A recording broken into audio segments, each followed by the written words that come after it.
Good morning mga kachabi. Ngayon ay day 26 sa aking Caltech journey at susubukan ko magtimbang ngayong umaga. Kagigising ko lang mga kachabi, ngayon ay araw ng Sabado. Ano bang date ngayon? August 8. August 8 ngayon mga kachabi. Day 26 ng aking Caltech journey. So susubukan ko magtimbang kung may nagbago ba sa aking wait.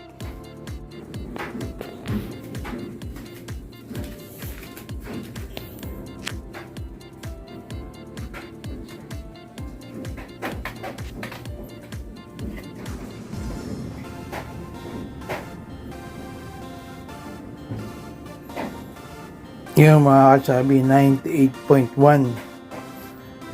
Sa tingin ko bumigat ako. Hindi ko alam kung bakit, pero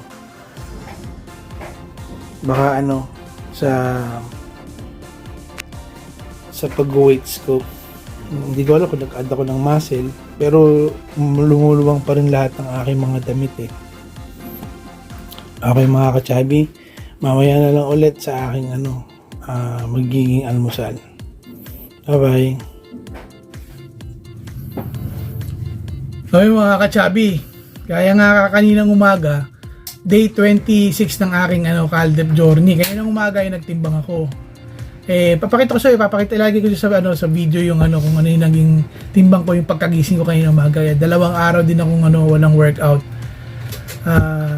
Dahil nag-uulan, so nakakatamad. So siguro nagkaroon ako ng water retention. Bumigat ako.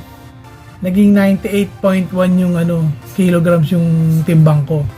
Tinanong ko si Chat, sabi niya water retention dahil doon sa mga kinakain ko lately, dahil puro maaalat. Kung napansin niyo naman yung mga videos ko, puro yung maaalat. Yung mga luncheon meat, hotdog, puro gano'n kasi wala kaming ibang ulam kung hindi yun lang Kasi itlog lang ata yung medyo malinis doon tsaka yung gulay, yung repolyo. Tapos nag-workout ako ngayong araw. Ngayon kasi Sabado Nag-workout ako ng halos 1 oras. Yun. Tama nga. Yung water retention, bumaba ulit yung weight ko sa dati kong timbang. 97.4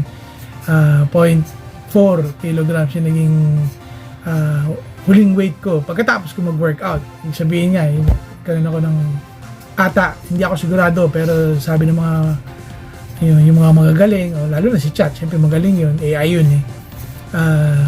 baka nga daw water retention dahil nga sa maaalat yung kinakain ko lately. Okay mga kachabi, maya na lang gagawa muna kami almusal. Bye bye. Yo mga kachabi, kakatapos ko lang mag-workout. Sabi nila pagka bumibigat ka daw ng ganon, hindi daw yun na dagdagan ka ng taba, water retention. So tignan natin kung totoo, kung bababa yung weight ko. Kanina kasi 98.1 ako. Ilang araw ko walang workout dahil maulan, nakakatamad. So, tingnan natin. So hindi ako pinagpapawisan. Tingnan natin ngayon.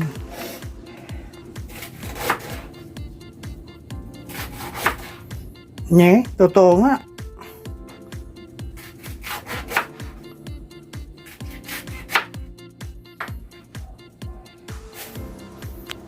Totoo nga mga kachabi. Pagka yung ilang araw ko hindi nakakapag-workout, tas yung puro maaalat yung kinakain ko, nagkakaroon ng water retention. Nag-workout ngayon ako halos 1 oras, tagaktak yung pawis ko.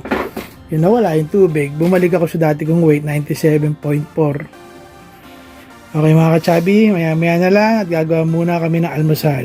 Bye bye. Yun mga kachabi, ito na ang aking almusal. Nagluto kasi ang asawa ko ng pansit. Ito yung kanya, pansit. Okay. Siyempre, lalagyan ng kalamansi. Pansit, tsaka pandesal na 2, 3, 2 kalahati lang kasi nabawasan 2 kalahating pandesal, tsaka pansit na niluto ng aking asawa. Bali, ang total calories ito mga kachabi tingnan natin sa aking kodigo.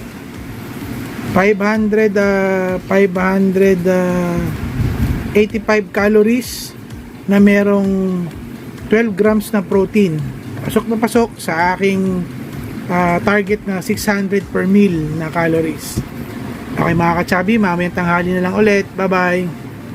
Ayun mga ka-chubby, para sa aming tanghalian, yan pati sa anak ko, ayun yan. Bumili kami ng mang inasal para lang maano yung protein. At saka wala rin kaming lulutuin na na ulam. Kaya bumili na kami mang inasal. Tapos ito, sa bahay na lang kami kakain ng kanin. Mahirap pag kumain sa inasal, siguradong mapaparami ako dun.